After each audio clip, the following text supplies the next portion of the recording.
एक गरीब गांव के कोने में एक टूटा फूटा मकान है जहां सुंदरलाल अपनी पत्नी लक्ष्मी और अपनी दो भतीजियों चंपा और चमेली के साथ रहता है। सुंदरलाल को सिर्फ पैसों से मतलब है, चाहे उसके लिए उसे अपनों का सौदा ही क्यों ना करना पड़े। चंपा और चमेली के माता पिता एक हादसे में चल बसे थे। तब से वे अपने निर्दयी चाचा के रहमो करम पर जी रही हैं। ए लक्ष्मी, कहाँ मर गई? सुबह से दोपहर हो गई, अभी तक रोटियों का पता नहीं है।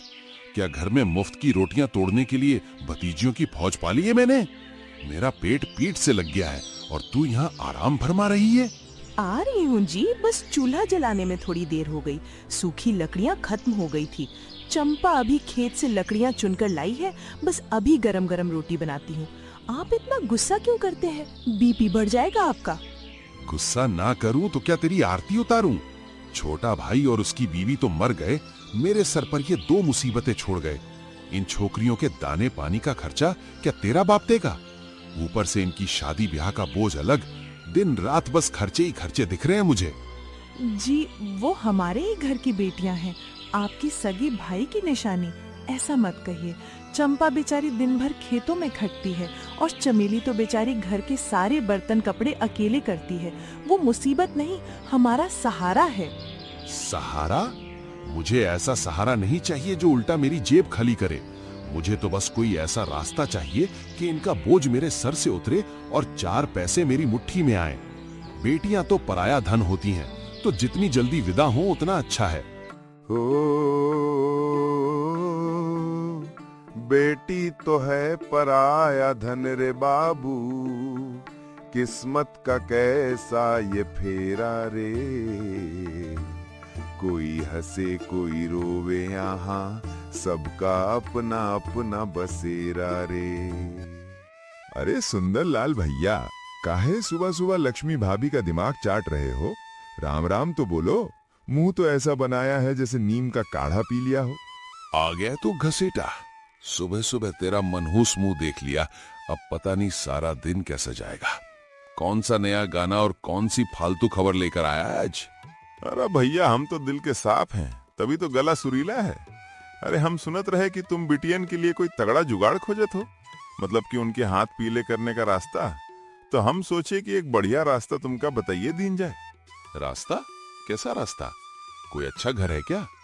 देख, पहले ही बता देता हूँ, मुझे ऐसा लड़का चाहिए जिसके पास पैसा हो और जो शादी का पूरा खर्चा खुद उठाए।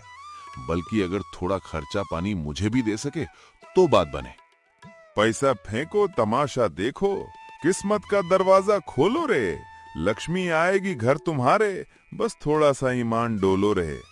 अरे भैया, एक शहर का बाबू है, उम्र थोड़ी ज्यादा है, बाल भी थोड़े सफेद हो चले हैं, पर जेब गर्मी से ऐसी भरी है कि तुम सोच भी नहीं सकते। चंपा बिटिया के लिए एकदम फिट रहेगा।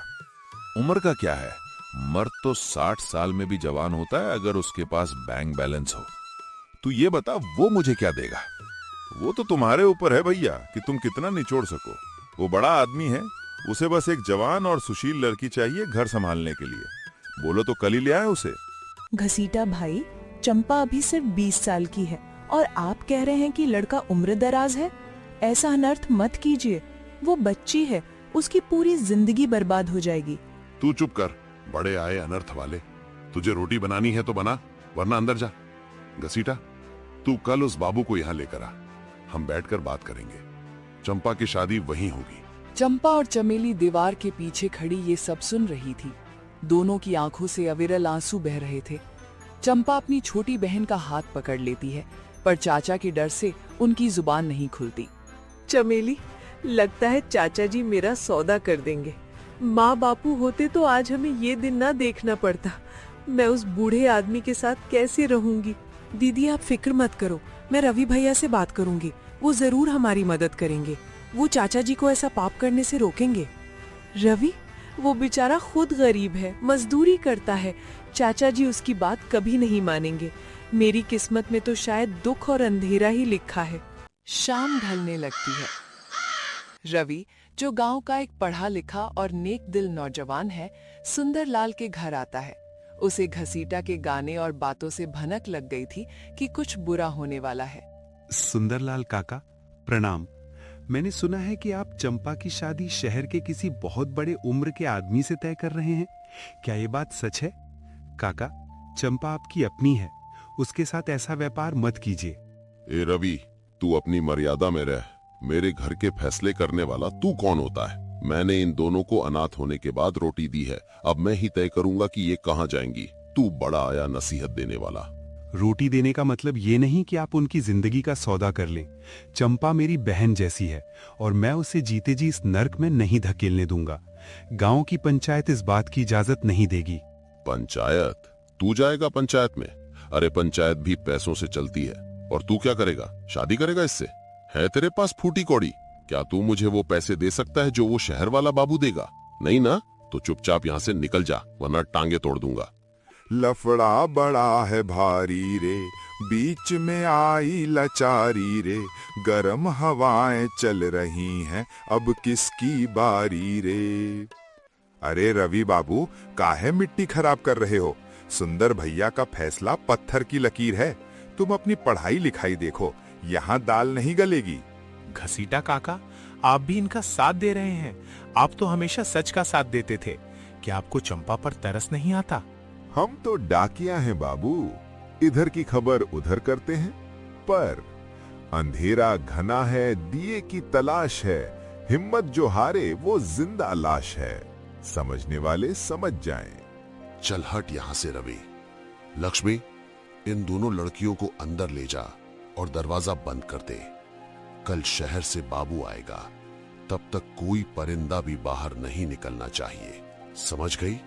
लक्ष्मी रोते हुए दोनों बहनों को घसीटकर अंदर ले जाती है। सुंदरलाल और घसीटा बाहर बैठकर योजना बनाते हैं, जबकि रवि बाहर खड़ा बेबस महसूस कर रहा है। चंपा खिड़की की जाली से आसमान की तरफ देखती है, जहां बादल घिर रहे हैं, ठीक उसकी जिंदगी की तरह। हे भगवान, क्या गरीब की बेटी होना गुनाह है? क्या हमारा कोई अपना नहीं जो हमें इस जुल्म से बचा सके? मेरी किस्मत का फैसला क्या ये चंद रुपयों के लालच में होगा? दीदी, आप हिम्मत मत हारो। अगर कल वो बाबू यहाँ आया तो मैं जहर खा लूंगी, पर आपको जाने नहीं दूंगी। नहीं चमेली, ऐसा मत कहना। तू मेरी ताकत है। अगर तुझे कुछ हो गया तो मैं किसके सहारे जीऊंगी? हमें कुछ तो करना होगा।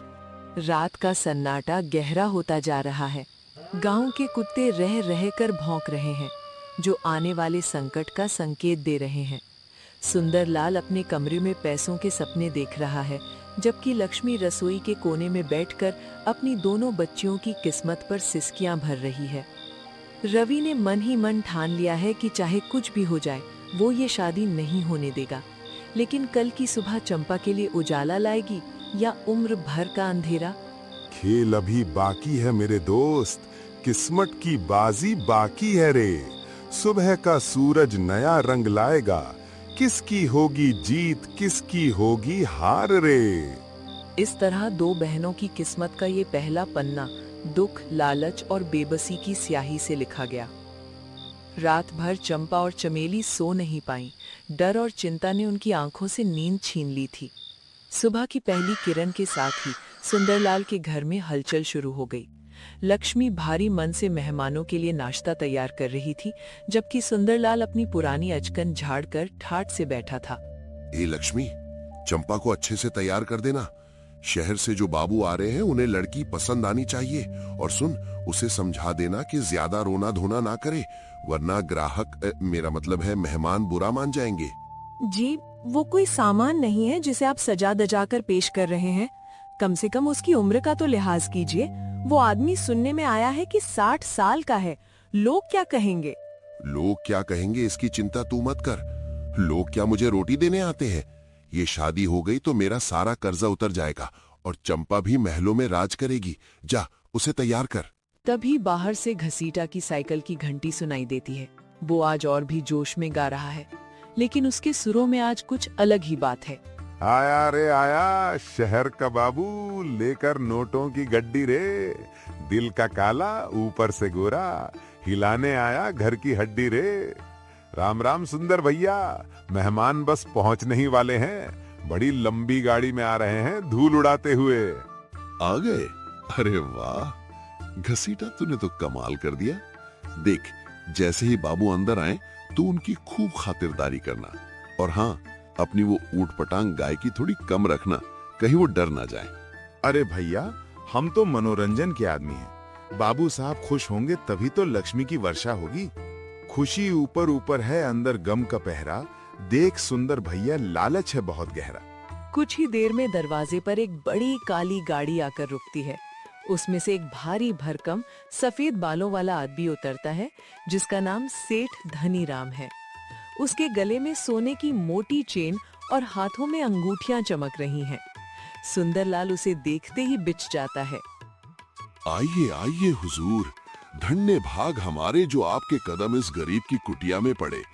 घसीटा, कुर्सी लगा, बाबू साहब के लिए ठंडी छाछ लेकर आ। ठीक है, औपचारिकता छोड़ो सुंदरलाल, मुझे बहुत काम है। जल्दी से लड़की को बुलाओ। मुझे अपनी हवेली के लिए एक सलीकेदार और जवान बीवी चाहिए। अगर पसंद आ गई तो जो रकम तय हुई थी उसका 2 गुना दूंगा। 2 गुना? जी हुजूर, अभी बुलाता हूँ। ए लक्ष्मी, लेकर आ चंपा को बाहर। लक्ष्मी चंपा को लेकर बाहर आती है। चंपा ने पुरानी साड़ी पहनी है, उसका चेहरा झुका हुआ है और आंखों से लगातार आंसू बह रही हैं। वो कांप रही है। चमेली उसके पीछे खड़ी अपनी बहन का आंचल पकड़े हुए है। लड़की तो सुंदर है, लेकिन ये रो क्यों रही है? क्या इसे ये रिश्ता पसंद नहीं?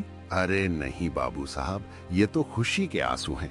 बेचारी कभी शहर नहीं गई ना, तो बड़े घर में जाने की बात सुनकर भावुक हो गई है ना चंपा? बोल कुछ।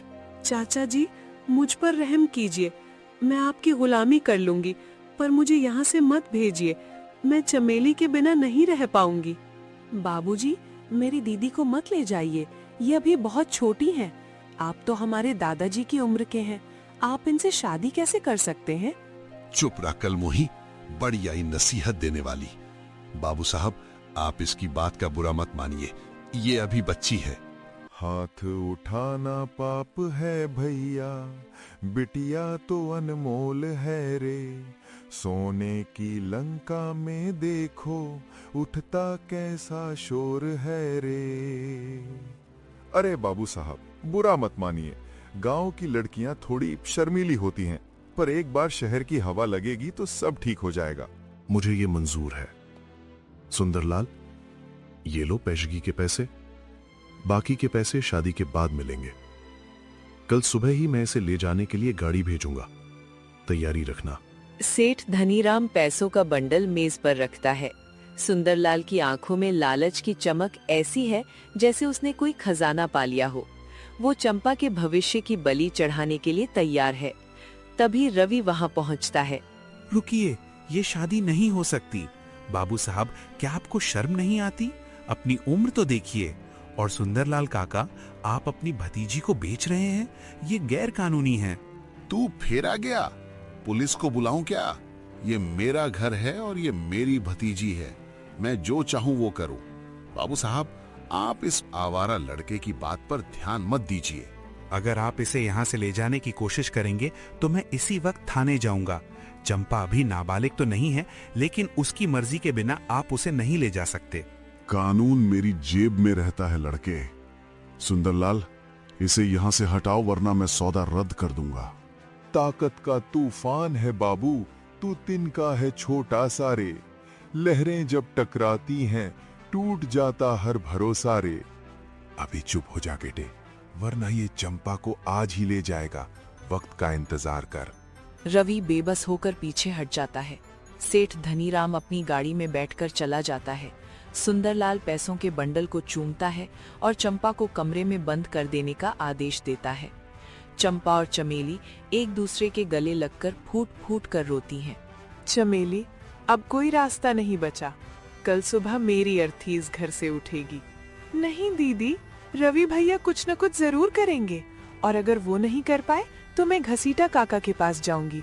वो भले ही पागल दिखते हों, पर उनकी आंखों में कल मैंने कुछ और ही देखा था। रात हो जाती है। घर में सन्नाटा है, पर बाहर घसीटा अपनी साइकिल पर धीरे धीरे चक्कर काट रहा है और बहुत ही कम आवाज में एक रहस्यमयी धुन गुनगुना रहा है। उधर रवि अपने दोस्तों के साथ कुछ बड़ी योजना बना रहा है। रात काली है तो क्या, भोर तो आएगी रे। पापी का घड़ा भरेगा, किस्मत रंग दिखाएगी रे। क्या कल सुबह चंपा की विदाई होगी या रवि और घसीटा मिलकर कोई करिश्मा करेंगे? क्या चमेली अपनी बहन को इस नर्क से बचा पाएगी? शादी की सुबह हो चुकी है। सुंदरलाल के घर के बाहर एक पुरानी शामियाना लगा है, लेकिन माहौल में शादी की खुशी नहीं बल्कि मातम जैसा सन्नाटा है। चंपा को एक पुरानी रेशमी साड़ी पहनाई गई है, लेकिन उसका चेहरा पीला पड़ा हुआ है। सुंदरलाल मेहमानों की खातिरदारी में मशगूल है और सेठ धनीराम की गाड़ी का इंतजार कर रहा है। लक्ष्मी जल्दी कर, बाबू साहब कभी भी आते होंगे। चंपा के चेहरे पर थोड़ा पाउडर और लगा दे, बहुत उतरी उतरी लग रही है। अगर बाबू साहब का मूड खराब हुआ तो लेने के देने पड़ जाएंगे। जी, उसकी रूह कांप रही है। आप चेहरे की बात करते हैं? भगवान के लिए अभी भी रुक जाइए। सारा गांव थू थू कर रहा है। थू थू करने दे, जब ये नोट खनकेंगे ना तो सबकी बोलती बंद हो जाएगी। तू अपना काम कर और चमेली को नजर के सामने रख, वो लड़की बहुत तेज बन रही है। तभी घसीटा अपनी साइकिल पर आता है, लेकिन आज उसके गले में ढोलक लटकी हुई है। वो जोर जोर से ढोलक बजाते हुए और अजीब ढंग से नाचते हुए गा रहा है। बज रही ढोलक सज रही डोली, खेल रहे सब खून की होली रे। दूल्हा बूढ़ा दुल्हन छोटी, किस्मत की देखो कैसी बोली रे। राम राम सुंदर भैया, आज तो जश्न का दिन है। मैंने पूरे गांव में ढिंडोरा पीट दिया है कि आज सुंदर भैया की किस्मत चमकने वाली है। अबे चुप कर घसीटा, ये क्या गा रहा है? लोग सुनेंगे तो क्या सोचेंगे? और ये ढोलक कहाँ से उठा लाया? अरे भैया, बिना बाजे गाजे के भी कोई बिटिया विदा होती है क्या? गाते हुए, ऊपर से सन्नाटा है अंदर शोर मचेगा, जब पापी के आंगन में डंडा जोर से बजेगा। अरे देखिए देखिए, बाबू साहब की सवारी आ गई। गाड़ी आकर रुकती है। सेठ धनीराम 2 लठैतों के साथ उतरता है। उसके हाथ में एक बड़ा फूलों का हार है। चंपा को बाहर लाया जाता है। चमेली चंपा का हाथ कसकर पकड़े हुए है और रवि भीड़ में छुपकर सब देख रहा है। सुंदरलाल, मुहूर्त निकला जा रहा है। ये हार लड़की को पहनाओ और विदा करो। मुझे आज ही शहर पहुंचना है। नहीं, मैं नहीं जाऊंगी। चाचा जी, मुझे मार डालिए, पर इनके साथ मत भेजिए। खबरदार जो मेरी दीदी को छुआ। रवि भैया, आप कहाँ हैं? देखिए ये लोग क्या कर रहे हैं। हट यहाँ से चंपा, चुपचाप हार पहन ले, वरना इस चमेली का हाल बुरा होगा। जैसे ही सेठ धनीराम चंपा की ओर हाथ बढ़ाता है, रवि भीड़ से बाहर निकल आता है।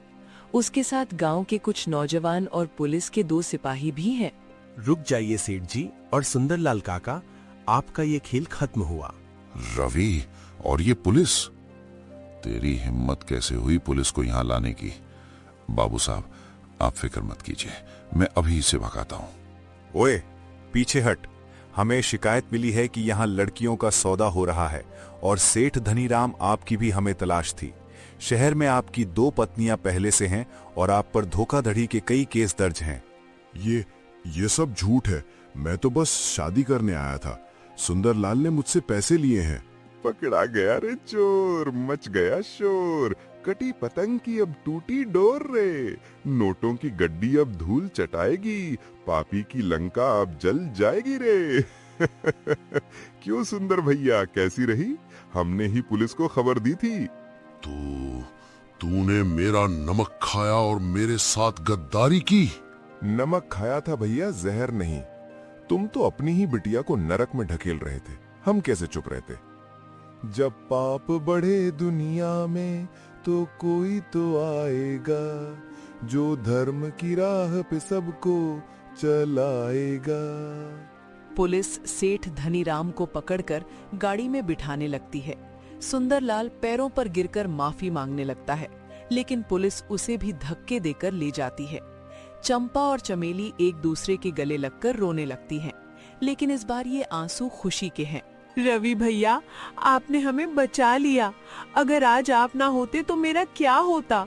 चंपा, ये सब घसीटा काका की वजह से हुआ। इन्होंने ही मुझे सेठ की असलियत बताई और पुलिस को बुलाने में मदद की। भगवान का लाख लाख शुक्र है, आज मेरे घर की इज्जत बच गई। लेकिन तभी गांव का साहूकार, जिससे सुंदरलाल ने कर्जा लिया था, अपने आदमियों के साथ वहां आ पहुंचता है। पुलिस ले गई तो क्या हुआ? सुंदरलाल ने मेरा घर गिरवी रखा है। अगर कल तक कर्जा नहीं चुकाया तो ये घर खाली करना होगा। तुम सब सड़कों पर आ जाओगे। अब क्या होगा? चाचा जी ने तो सब कुछ बर्बाद कर दिया। हम कहाँ जाएंगे? रास्ता अभी बंद नहीं, मंजिल दूर है रे। अंधेरी रात के बाद चमकता नूर है रे। फिक्र मत करो बिटिया, अभी एक और राज खुलना बाकी है। घसीटा की बातों में कौन सा नया राज छिपा है? क्या चंपा और चमेली अपना घर बचा पाएंगी? क्या लक्ष्मी को अपने पति के कर्मों की सजा भुगतनी पड़ेगी? घर के बाहर साहूकार की धमकियां गूंज रही थी। सुंदरलाल को पुलिस ले जा चुकी थी, लेकिन पीछे छोड़ गई थी बर्बादी का मंजर।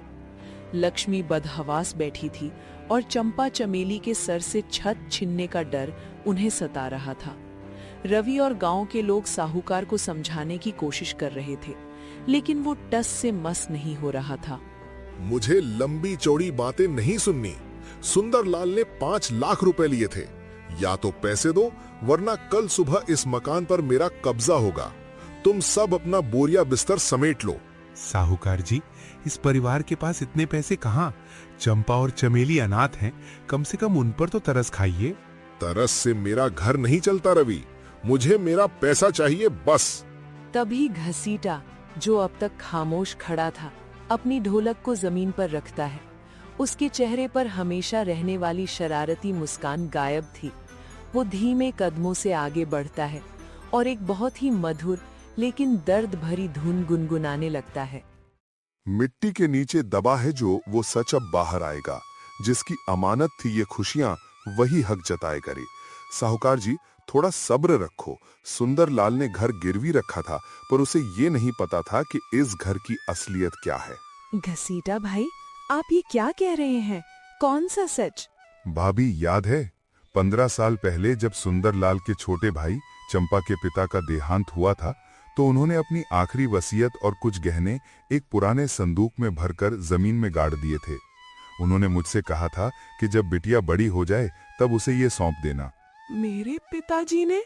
पर हमें तो कभी कुछ नहीं बताया गया। सुंदरलाल की नीयत शुरू से खराब थी। उसने सोचा कि सब कुछ उसका है। पर तुम्हारे पिताजी ने मरते वक्त मुझे कसम दी थी कि जब तक चंपा की शादी का सही वक्त न आए और जब तक उसे कोई सच्चा रक्षक न मिल जाए, तब तक मैं ये राज न खोलूं। घसीटा घर के आंगन के एक कोने में जाता है और वहां की मिट्टी हटाने लगता है। गांव वाले और साहूकार हैरानी से देखते रह जाते हैं। कुछ ही देर में वहां से एक पुराना लोहे का संदूक निकलता है।